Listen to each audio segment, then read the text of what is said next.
আপনি ভাবুন ঝাড়গ্রামে যিনি প্রার্থী প্রণত টুডু, তার সিকিউরিটি, সে একজন মহিলাকে যেভাবে তার উপরে আক্রমণ করেছে, এবং ভিডিওটা একবারই সাধারণভাবে যারা গ্রামের মানুষ আছেন তারাই পাঠিয়েছেন, এবং তিনি কিন্তু দাঁড়িয়েছিলেন লাইনে ভোট দেওয়ার জন্যে।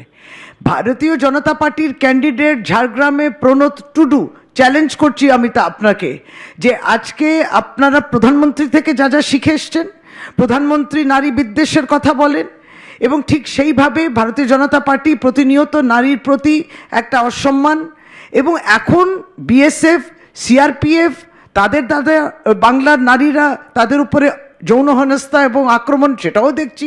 এবার স্বয়ং ক্যান্ডিডেট, তার সিকিউরিটি গার্ড, এই যে এই পরপর ধারাবাহিকভাবে যে ঘটনাগুলো হচ্ছে, আমরা নিন্দা নিশ্চয়ই জানাচ্ছি। এবং আবারও বলি, এটা চলতে পারে না বাংলায়।